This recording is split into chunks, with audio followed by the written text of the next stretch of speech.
Hai Sobat Sehat semuanya, saya Dr. Tirta Wijaya. Di channel ini kita akan bahas berbagai masalah seputar kesehatan, dan pada kesempatan kali ini kita akan membahas mengenai efek dari makan belatung. Ini merupakan pertanyaan dari salah satu Sobat Sehat yang menanyakan apa sih efeknya ke tubuh kita kalau kita makan belatung. Saya nggak tahu yang dimaksudkan oleh penanya itu apakah belatungnya belatung hidup atau belatung mati. Apakah makan belatungnya itu disengaja, misalnya sebagai terapi gitu ya, atau nggak sengaja, misalnya makan makanan yang ketemplokan belatung. Jadi saya akan bahas secara garis besar aja ya. Untuk Sobat Sehat yang ada pertanyaan, boleh langsung ditanya di komen atau dihubungin saya melalui sosmed saya yang lain, Facebook, Instagram, saya ada kok, Twitter juga ada. Nah, kembali ke pertanyaannya. Apa efek makan belatung? Sebenarnya ada penelitian yang menunjukkan bahwa belatung itu kaya akan protein. Jadi kalau belatungnya diolah, dimasak, misalnya dijadikan serbuk atau gimana gitu ya, diolah dengan baik, yang udah mati patogennya, kuman-kumannya, belatung itu kaya akan protein dan relatif aman untuk dikonsumsi. Tapi masalahnya protein yang dikandung dari belatung itu untuk menghasilkan dalam bentuk yang aman tadi nggak segampang itu. Jadi secara komersil nggak menguntungkan. Ada cara lain yang lebih mudah, lebih murah, dan lebih aman untuk menghasilkan makanan yang sama kandungan nutrisinya dengan yang dari belatung. Makanya kurang populer gitu ya untuk sebagai sumber protein, sebagai makanan suplemen atau apalah gitu. Nah, itu jadi aman tapi nggak worth it gitu ya. Nah, sekarang bagaimana kalau belatungnya itu yang belum diolah, entah belatung mati atau belatung hidup. Kalau belatungnya sudah mati masuk ke tubuh kita, belatungnya per se nggak bermasalah, tetapi makanannya lewat apa? Masuknya lewat apa? Biasanya makanan yang ada belatungnya itu kan makanan yang udah terkontaminasi. Entah makanannya, kalau misalnya di buah yang belatungan gitu ya, berarti buahnya udah busuk dong. Atau misalnya makanan yang nggak ditutup terus ketempelkan lalat, lalatnya berbelatung-belatung ngeluarin belatungnya gitu. Berarti kan udah terkontaminasi, dan kita nggak tahu si lalat ini habis dari mana. Kan kita tahu sendiri lalat sukanya nemploknya di tempat yang kotor-kotor, tempat sampah, kayak gitu kan. Berarti makanannya itu udah kena macam-macam itu gitu ya. Meskipun misalnya belatungnya udah mati, tapi yang lain-lainnya kita nggak tahu tuh. At least gitu, kalau misalnya kita makan buah yang belatungnya mati, tapi buahnya kan berarti buah udah busuk, gitu kan? Jadi ada risiko menimbulkan keracunan makanan, menimbulkan infeksi saluran cerna, meskipun belatungnya mati. Dan ingat ya, biasanya belatung itu bukan sendirian loh di makanan. Dia puluhan, ratusan, bahkan ribuan. Satu mati, kita nggak tahu yang lainnya udah mati atau belum. Asumsikan aja, ini somehow belatungnya yang di makanan yang kita telan itu udah mati semua gitu ya. Itu ada resiko. Dan kalau misalnya kita kemasukan bakteri, bukan belatung ya, malah belatung, kemasukan makanan yang terkontaminasi bakteri, tergantung bakterinya sih. Kalau bakterinya itu patogen, ya jadi masalah nanti di saluran cerna.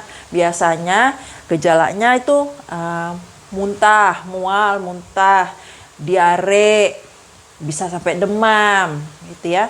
Itu gejala umum kalau terjadi infeksi di saluran cerna.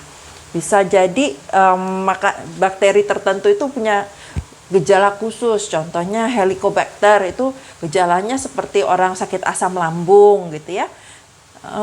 Kadang juga bakteri-bakteri itu dia pada saat awal-awal masuk nggak bergejala apa-apa, nggak ada keluhan apa-apa. Tapi begitu berkembang biak di dalam udah banyak, baru timbul gejala gitu. Nah, terus yang kedua risikonya selain dari infeksi gitu ya, bisa jadi tubuh kita ini alergi terhadap si belatung meskipun belatungnya udah mati. Tapi jadi sistem imun kita tuh bereaksi lebih gitu ya. Dan reaksinya macam-macam tergantung dari si inangnya penderitanya yang kemasukan gitu. Itu adalah belatung mati. Bagaimana kalau yang masuk belatung hidup? Jadi kan keseringan pada umumnya sih belatungnya masih hidup ya yang kita makan. Kalau udah mati itu biasanya sih yang udah dimasak justru makanannya. Jadi lebih jarang. Nah, keseringan belatung hidup yang nggak sengaja kemakan sama kita. Seperti halnya pada tadi yang saya bilang belatung mati, makanan yang berbelatung itu berarti antara udah rusak atau udah terkontaminasi. Ya, resikonya sama ya. Nah, belatung ini kalau ketelan di saluran cerna kita, di lambung itu ada yang namanya asam lambung. Sebagian dari belatung mati kena asam lambung. Tapi berdasarkan hasil penelitian, ada beberapa spesies tertentu yang belatungnya itu bisa survive di asam lambung dan menimbulkan masalah di saluran cerna. Nah, masalahnya apa? Itu tergantung lagi dari spesies si belatungnya itu. Ada belatung yang dia cuma makan dari jaringan yang sudah mati. Jadi makannya makanan yang busuk gitu ya. Karena memang kalau yang busuk itu kan relatif lebih gampang untuk dicerna. Tapi ada beberapa spesies belatung, kalau dari hasil penelitian itu mereka udah mencatat sampai kalau nggak salah ingat 400-an deh, 300 lebih gitu ya. Itu bisa hidup di jaringan yang masih hidup. Jadi menimbulkan penyakit pada si inangnya, si orang yang menelannya. Nama penyakitnya adalah miasis. Nah, miasis ini sebenarnya bukan cuma di saluran cerna aja sih, bukan cuma tertelan aja. Bisa aja tuh yang belatungnya itu di luka terbuka, bisa di ada kasusnya. Jadi orang ini kelilipan lalat. Jadi lalat gitu kan, kelilipan responnya berkedip. Jadi itu kontaknya cuma beberapa detik, tapi dalam beberapa detik itu si lalat sempat ngeluarin belatung yang nempel di mata, dan itu bisa jadi miasis juga loh, karena di mata apalagi nggak ada asam lambung gitu ya. Nah, jadi memang ada beberapa spesies yang bisa menimbulkan penyakit. Memang pada umumnya dari sekian banyak spesies itu mati di lambung. Nah, itu adalah kalau belatungnya masih hidup. Nah, lagi ada belatung yang survive-nya di mulut. Jadi belum sampai ke lambung. Kan kalau di mulut nggak ada asam lambung. Asam lambung itu adanya di lambung doang. Dan itu pun nggak naik sampai ke atas pada umumnya ya. Kalau yang naik sampai ke atas kan udah GERD ya. Nah, jadi kalau orang itu kurang menjaga kebersihan mulutnya, belatungnya bisa tuh jadi masalah di gigi, di gusi. Gigi mungkin belatung nggak masalah lah karena gigi kan keras ya. Tapi kalau giginya berlubang tuh bisa masuk tuh ke dalam. Belatung kan kecil banget. Bisa masuk, bisa ngikutin aliran darah kemana-mana. Bisa nyebar. Dan itu pernah ada kasusnya miasis juga namanya. Jadi pokoknya infeksi yang disebabkan oleh belatung dalam tubuh itu disebutnya miasis. Jadi itu adalah beberapa efek yang bisa terjadi kalau kemakan belatung. Kalau makan belatung misalnya sebagai terapi dan belatungnya udah diolah, udah dalam bentuk yang aman, itu manfaatnya saya nggak tahu karena belum ada penelitian tentang hal ini. Selama ini penelitiannya cuma memeriksa keamanan dari konsumsi belatung. Jadi kalau diolah dengan baik, belatung itu aman untuk dikonsumsi. Itu sama aja seperti makan cacing gitu ya, sebagai sumber protein. Tapi kalau dimakan yang nggak sengaja, itu yang lebih susah diprediksi. Itu wild card banget lah gitu ya. Pada umumnya secara garis besar nggak disarankan untuk makan belatung. Oleh karena itu, makanan kita yang mau kita konsumsi perlu disajikan secara higienis. Yang mengolah makanan harus cuci tangan dengan baik, kukunya dipotong sebelum cuci tangan. Jangan cuci tangan epek-epek sebentar tapi banyak selipan-selipannya gitu ya. Dan udah gitu pengolahan daging dan sayur harus menggunakan alat yang berbeda. Kenapa? Karena sayur itu kan umumnya nggak dimasak terlalu lama. Kalau terlalu lama dia letoy, lembek dia. Rusak. Sebaliknya untuk daging itu harus dimasak sampai matang betul karena banyak patogennya. Dan masakannya itu kan biasanya enggak, kalaupun dicampur itu sayur masuknya belakangan, daging duluan. Nah, kalau alat untuk mengolahnya, talenannya, pisaunya itu dicampur-campur, takutnya patogen yang dari daging mentah itu mengkontaminasi sayur. Jadi harus dipisahin gitu ya pengolahannya. Tangan bersih, pengolahannya dipisah. Oh, yang sering kejadian itu adalah mencuci daging. Daging mentah itu nggak boleh dicuci pakai air. Kenapa? Karena waktu mencuci itu nanti air cuciannya itu nyiprat-nyiprat gitu ya. Itu juga bisa mengkontaminasi seisi dapur. Tempat yang terkena cipratan air, dan cipratan itu bukan cuma cipratan yang gede, cipratan droplet-droplet yang kecil itu pun bisa mengandung patogen, bisa mencolok di piring, bisa mencolok di sayur, macam-macam deh. Jadi yang namanya daging itu nggak boleh dicuci, pemotongannya harus benar di tempat yang bagus. Begitu beli kalau bisa sampai rumah langsung dimasak. Jadi fungsinya dimasak itu adalah untuk membunuh patogen, membunuh kuman. Kumannya dibunuh dengan cara dimasak, bukan dengan cara dicuci.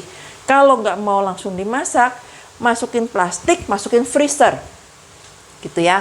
Nah, kalau dari freezer mau dimasak, dikeluarin, dicairkan gitu ya, harus langsung dimasak. Jangan dicairkan, diambil separoh, dibekuin lagi, nggak boleh. Kalau memang belinya banyak, harus dipotong-potong dulu, masukin dalam porsi-porsi yang siap pakai, masukin plastik terpisah. Jadi nggak boleh tuh habis dibekukan, dicairkan, dibekukan, dicairkan, nggak boleh, cuma sekali aja. Itu untuk mencegah kontaminasi.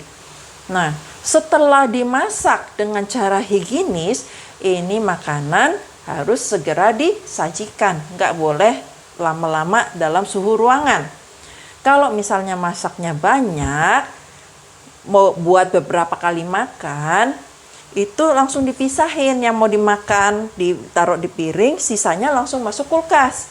Jangan di dalam suhu ruangan, karena pada suhu ruangan itu risiko dia terkontaminasi yang lainnya lebih tinggi, dan bakteri itu gampang berkembang biak di suhu ruangan. Makanya harus dimasukin kulkas. Masukin kulkas pun harus ditutup ya, jangan terbuka nanti nyampur-nyampur, kulkasnya buka tutup, itu resiko kontaminasi lagi gitu ya.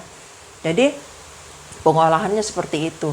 Nah, makanan yang akan disajikan pun kalau belum mau langsung dimakan, misalnya orangnya mau cuci tangan dulu, mau minum dulu, mau potong buah dulu atau apa, tutup supaya nggak ketemplokan lalat.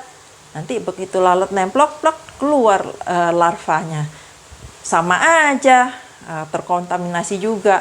Atau terbuka terus ada yang ngomong, muncrat dropletnya kena ke makanan. Terus udah gitu dimakan, ya nular kan. Jadi harus dijaga kebersihannya, higienisnya, mulai dari pengolahan sampai penyajian. Oh, saya lupa, sebelum pengolahan, waktu beli pun harus dilihat. Misalnya beli buah nih, jangan pilih yang busuk. Jangan mikir, oh nggak apa-apa busuk dikit ntar dibuang. Kalau buangnya bener, bagian yang busuk terangkat semua sama akar-akarnya misalnya gitu ya. Bagaimana kalau kita potong terus ada bagian-bagian yang nyisa? Kuman itu kecil loh, nggak kelihatan mata. Kalau saran saya sih Jangan beli yang busuk lah, jangan beli yang rusak lah. Ya, beli buah yang bagus, sayur yang bagus. Kalau maksud saya busuk itu bukan ugly food ya. Ada kan istilahnya ugly food itu produk makanan sayur buah itu yang nggak cantik. Tapi ini beda dengan makanan busuk, beda. Nggak cantik itu adalah variasi normal. Misalnya kalau pernah kan Sobat Sehat lihat ada yang pisang dempet gitu ya. Itu kan seolah-olah nggak normal. Padahal pisang kan biasanya satu gitu ada yang dempet. Itu nggak cantik. Tapi selama nggak busuk, nggak masalah untuk dikonsumsi. Gitu juga sayur. Kan ada sayur yang kadang robek-robek, ada yang bolong gitu ya. Itu nggak cantik. Tapi kalau masih bagus kualitasnya, itu masih layak untuk dikonsumsi. Asalkan dicuci, dibersihkan diolah dengan baik ya. Jadi bedakan antara makanan yang busuk sama yang nggak cantik, ugly food.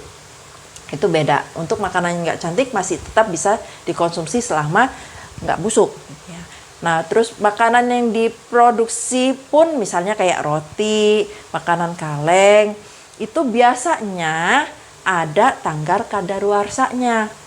Perhatikan tanggal kadaluarsa. Tanggal itu ada yang best before, ada yang expiry. Kalau yang kadaluarsa itu adalah yang expiry. Jangan makan makanan yang udah lewat dari expiry date. Ya, itu doh. Kalau best before itu mungkin masih kita bisa konsumsi, liatin aja bentuknya. Nah, tapi makanan yang belum kadaluarsa pun, makanan yang belum mencapai best before pun, baik dikonsumsi sebelum tanggal sekian gitu ya, itu pun kita bukannya langsung 100% pasti aman. Langsung aja dimakan itu. Enggak, kita harus lihat juga. Apakah kemasannya masih utuh? Apakah makanannya itu bentuknya, teksturnya, warnanya, baunya itu masih bagus nggak? Kadang kalau kemasannya nggak utuh, mungkin karena penyimpanannya nggak bagus, mungkin karena nggak sengaja ketusuk atau gimana gitu ya, itu bisa terkontaminasi juga meskipun belum lewat tanggal kadaluarsa. Jadi kita tetap mesti hati-hati ya. Lihat, patokannya gampang lah. Ini patokan sederhana. Lihat warnanya, lihat bentuknya, lihat teksturnya, cium baunya, sama rasanya. Kalau sudah berubah, nggak seperti yang biasanya, udah buang aja. Mendingan kita parno tapi aman daripada kita hemat-hemat tapi jadi penyakit, ya kan? Oke, itu adalah penjelasan saya mengenai efek dari makan belatung. Semoga apa yang saya sharingkan bermanfaat. Kalau Sobat Sehat suka dengan info-info semacam ini, bisa sekarang subscribe di channel ini dan aktifkan notification buttonnya supaya kalau misalnya Sobat Sehat tanya gitu ya, waktu saya jawab dapat notifikasinya. Saya upload video baru juga nanti dapat gitu ya. Salam sehat selalu.